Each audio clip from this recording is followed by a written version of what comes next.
Welcome back to Snacks and Stacks. This is gonna be an April wrap-up. I have my tea. This is my stack of Yona books that I've completed this month. But yeah, do you see my grin? This is, 16 to 25 I've read for the month of April. I flew through these.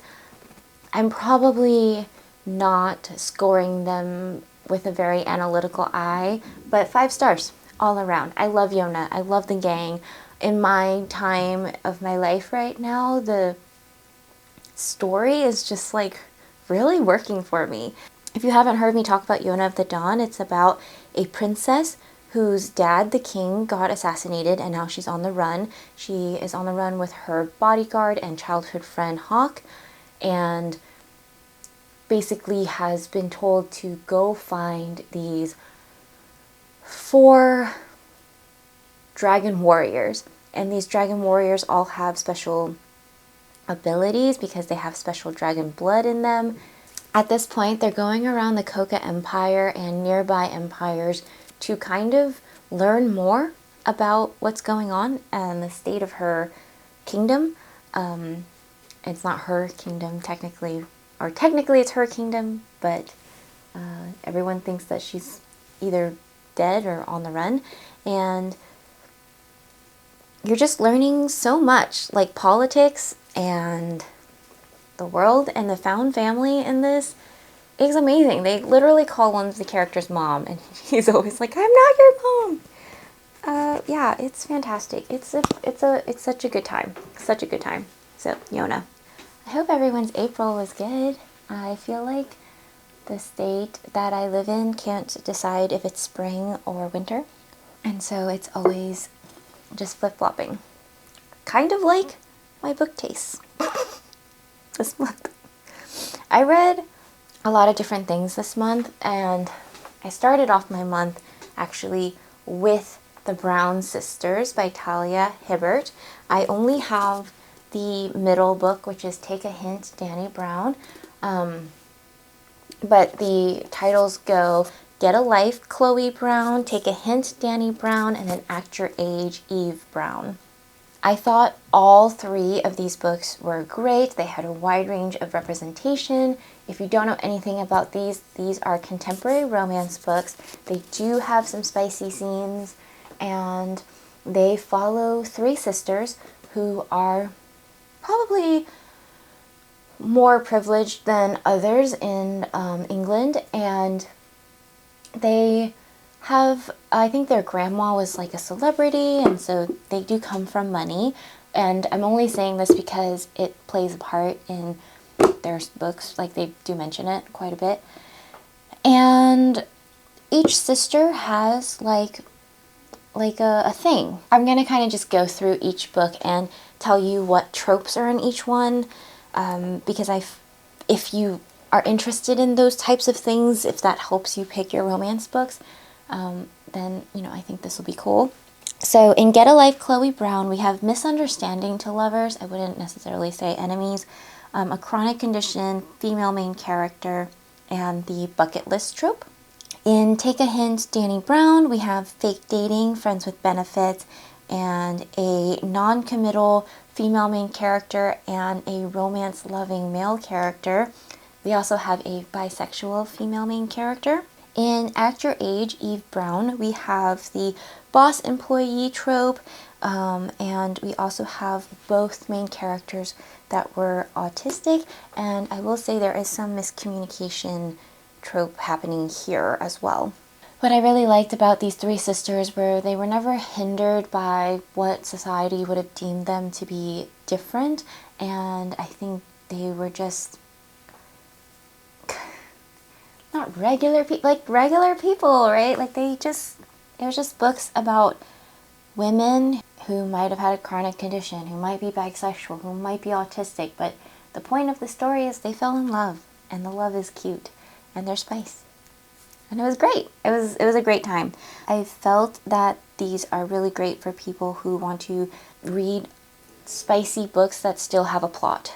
That is The Brown Sisters. And for The Brown Sisters, I listened to them on audiobook, even though I do have the one book because it was just more accessible to me to get them, and I was also able to get all 3 as one Hoopla borrow. So that's great. If you've ever used Hoopla before, maybe your library has it too. My library gives me only 5 a month. So having 3 in one audiobook, I felt like it was a steal. Such a bargain buyer at heart, even for free books.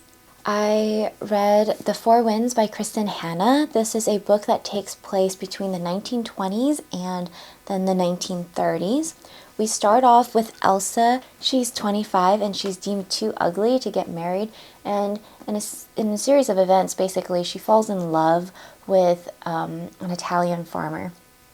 And from there, she's kind of forced to marry him, if you get my gist.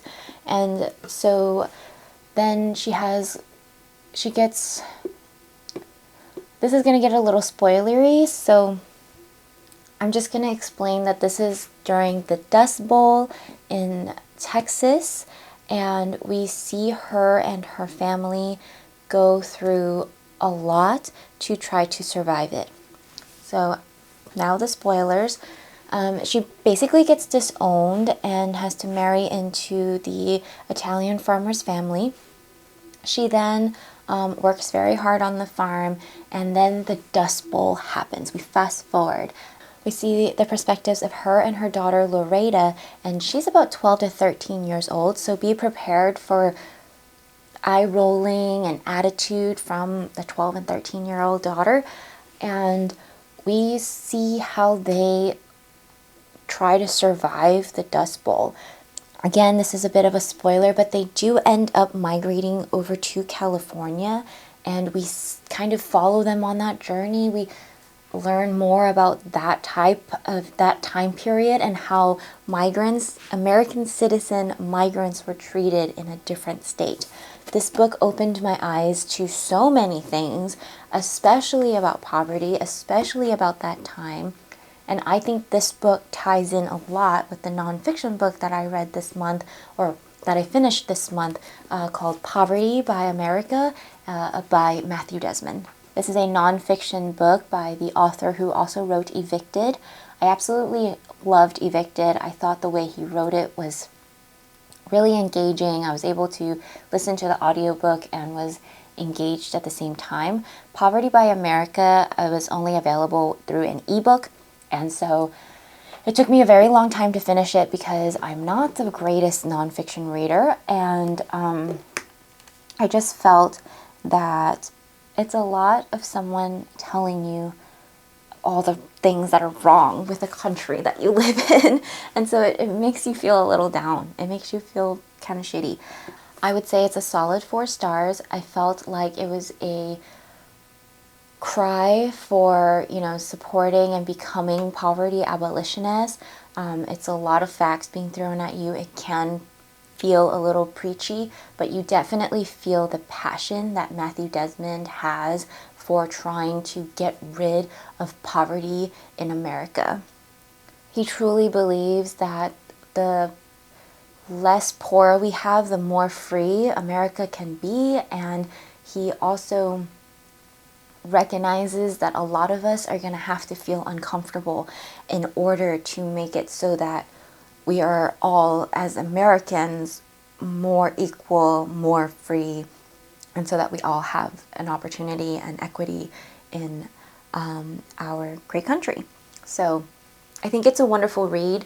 If you're reading it and you feel uncomfortable, as I did, just put it down for a bit and maybe read something like The Four Winds or watch The Florida Project and really put yourself in the shoes of those who are so misfortunate. Because especially something like The Four Winds, you see that people are trying their best, and at every turn it's just like something is knocking them down, and it can be so frustrating. And then once you see that, you read that, then you go back to this book and you get supported by facts and numbers, and I think at the end of it you're gonna want to do something. He does give advice on how to become a poverty abolitionist, and I think I like that there's also like actionable items that you can do. You know, he does gives us opportunities to make a difference for this situation. We're gonna have so much fun talking about this. One Dark Window by Rachel Gillig. All these tabs are because there's so much that happens in this book, and I'm reading this series with my book club. It consists of mostly family and friends, and oh, Elsbeth.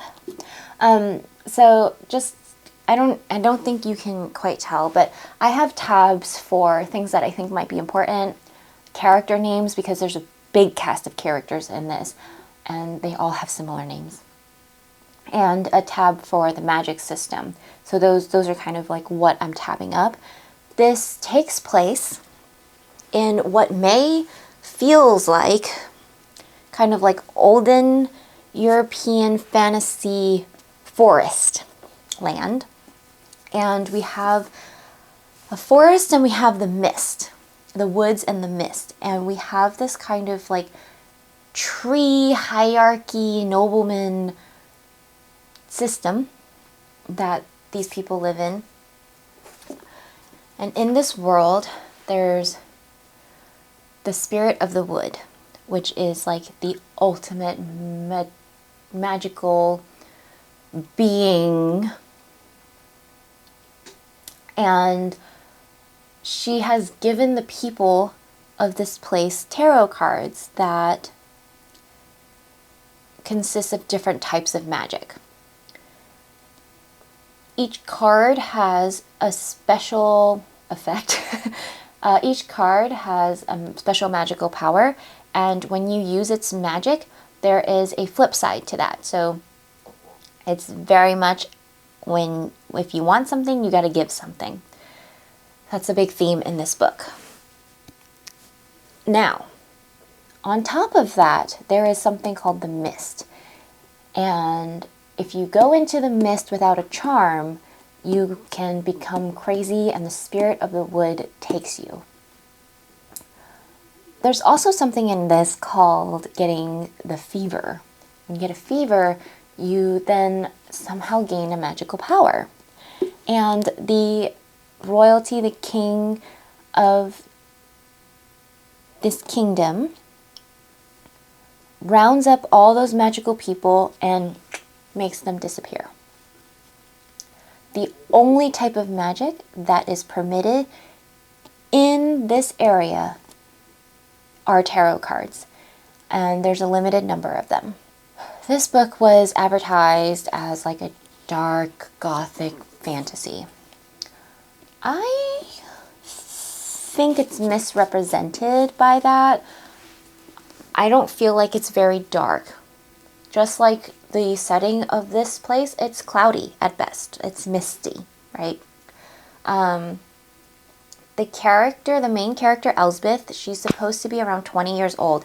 And the big thing about this is Elsbeth has a special power because she got the fever, and now she's been hiding at her aunt and uncle's place.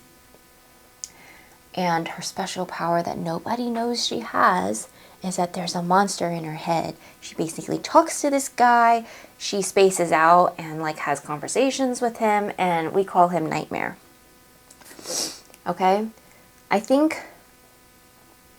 that's like the gist of like the non-spoilery gist. So now we're going to talk a little bit about spoilers because I have to. I don't love Elsbeth in this book. I love Nightmare. He's my favorite character. I think the magic system is a little convoluted. I think the magic system is a little convoluted, and I actually like the side characters a little bit more than the main characters. There is some romance in this. It feels, I guess it is YA. It feels underdeveloped. That is One Dark Window. I actually gave it a 4. It's a fun time to read this with friends and family because you're kind of just like, what's going on? I think if I was reading it on my own and being very analytical about it, I probably wouldn't like it as much. But I love reading with my friends, and it is like very easy to read. Like, aside from just having to tab because there's a lot going on, it's once you get the hang of it, it's a super easy read. So I'm excited to read the second one. I was watching this reel one day, and it was saying like not all reads are supposed to be literary fantastical reads. Some of them it's just for entertainment, or just like junk food, like it's tasty and it's great for you and it gives you joy. And yeah, I feel like that kind of describes this kind of book. Next, I listened to the first 2 books of the Wayward Children series. I actually found this during my bookstore crawl, so I bought it.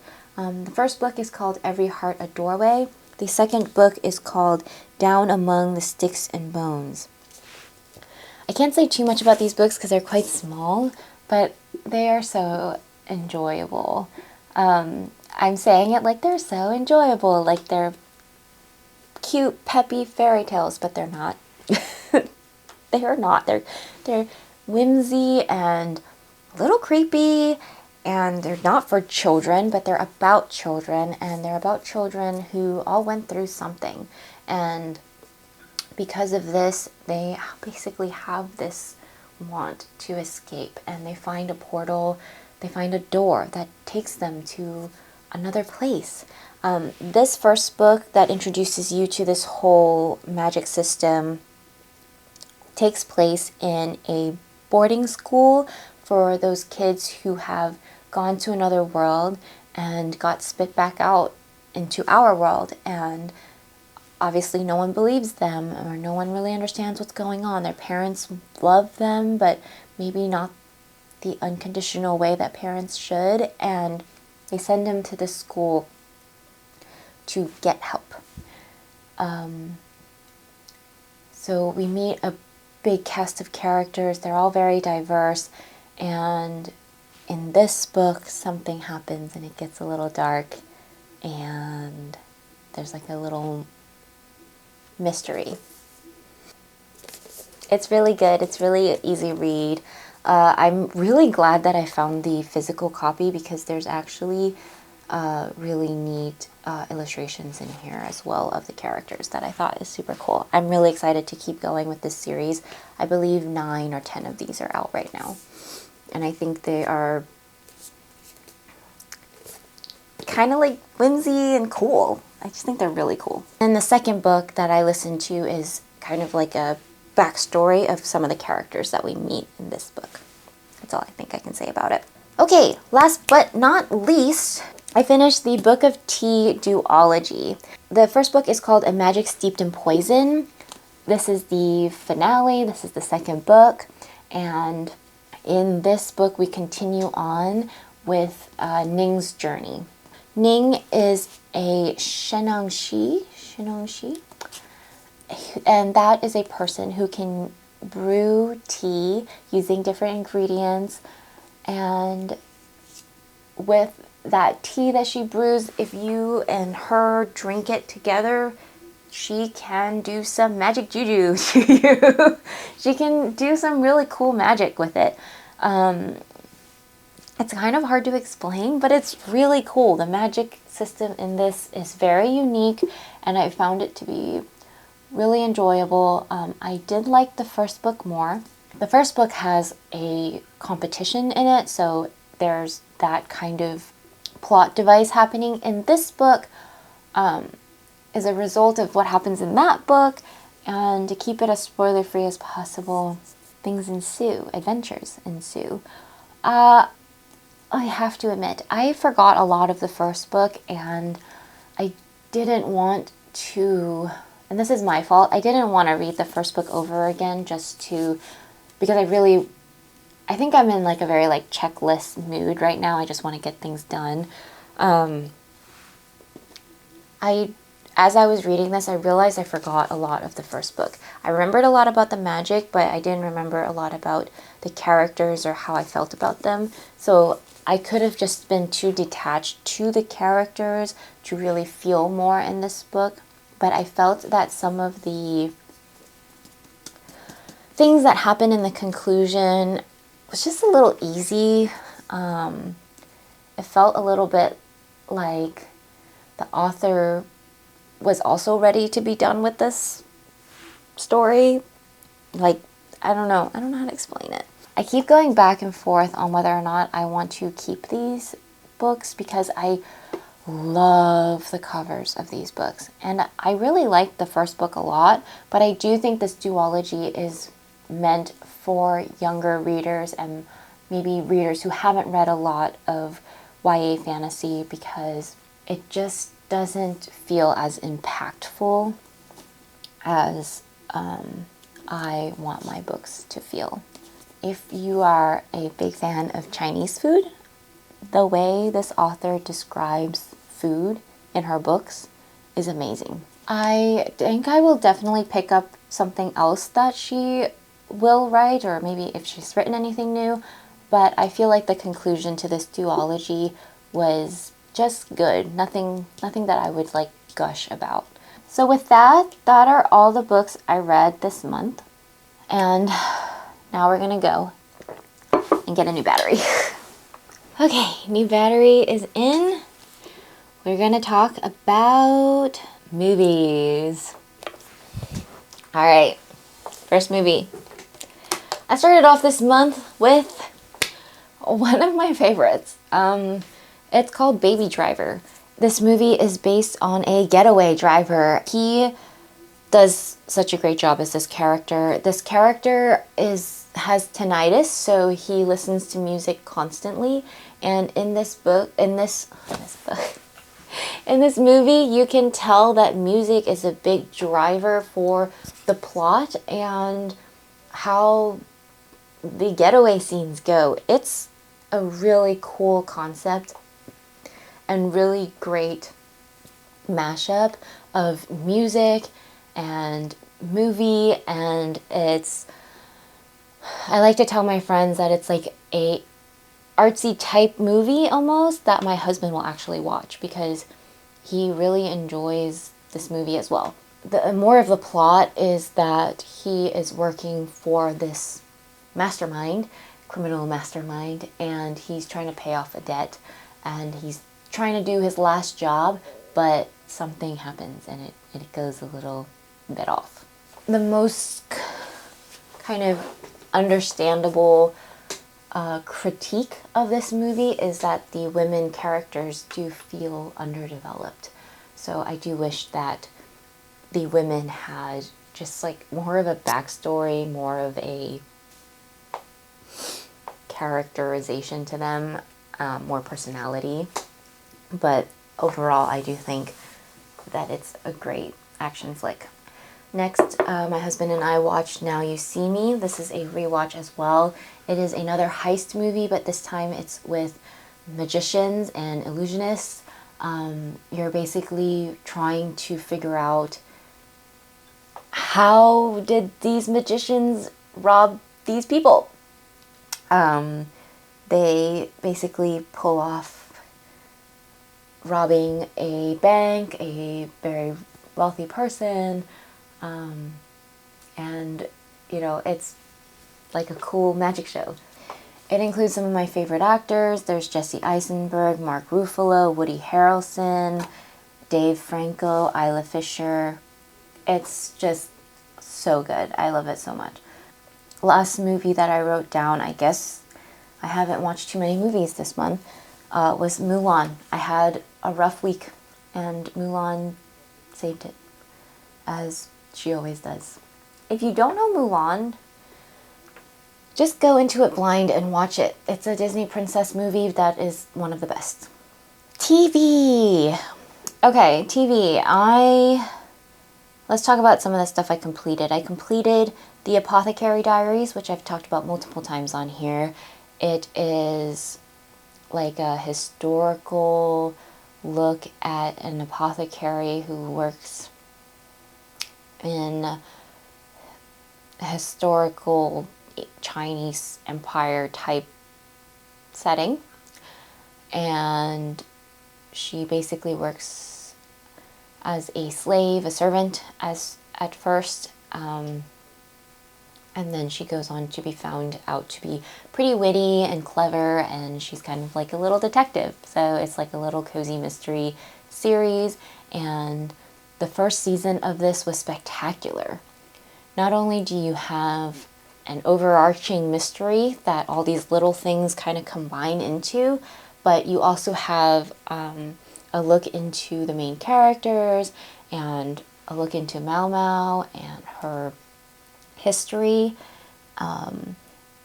and this person that you think you're supposed to dislike, you end up feeling bad for. Like, I don't know, they did a really great job, and the animation and drawings and illustrations is done really, really well. I highly recommend Apothecary Diaries. Next, we finished Avatar: The Last Airbender, the live-action Netflix edition, and we liked it okay. I think the original just has a bit of charm that I ultimately like better. This is definitely remade for older adults, older people, and it shows because they show a lot more violence in this, but I feel like the characters are a little bit underdeveloped and developed kind of oddly. They changed some of the characters. I love that they use a lot of music from the original, but I don't know. It's fine. I think if it gets more people into the fandom, then I'm for it. But I think that people should really, really just try the original. I know it's a cartoon. It can come off a little childish, but go into it with your childhood heart, and hopefully you'll enjoy the characters enough and just root for them. And realize that, like, the main character is 12. You know? So, yes. Finished those. And then I also finished The Three Body Problem. The Three Body Problem is a sci-fi TV show that kind of starts off with a character in the past that was in like communist China, and then it kind of bounces between two timelines, and one of the timeline that is current is about a group of scientists, and they are all friends. They're trying to figure out not only this like weird VR game, but they're also really weirded out because there's a lot of things happening that science just can't explain. Like, they're like, these things should not be happening. It's really hard not to talk spoilers about this show, so yeah. And another thing is that there's a bunch of scientists dying, either being murdered or committing suicide. And there's like a countdown as well. Like, I'm just throwing in random things, and I feel like it's not very good at explaining anything, but you almost have to go in blind, and just know that it is really well done. I think the characters are well liked, or easy to like, and I think that you might cry a little. Yeah, it was a great time. I liked it a lot. I really hope that they continue on with the seasons, because there's a lot of differences in this TV show and the books that I think it'll be really hard for me to pick up the books. I'm also not like the strongest sci-fi reader. I get distracted easily, so I'm a little down on myself. Like, I feel like I wouldn't understand it, but you never know till you try. So if they don't end up renewing this and doing more seasons of Three Body Problem, then I will definitely read the books because I want to know what happens. That is my wrap up, y'all. Thank you so much for watching. I hope you guys had a great reading month, a great TV month, a great movie month. And yes, please share if you've read any of these, watched any of these. Let's talk spoilers. I love talking spoilers. Or if there's anything that you want to recommend, I would love to consider it. Happy binging, yummy snacking. I'll see you guys next time. See you, Livy.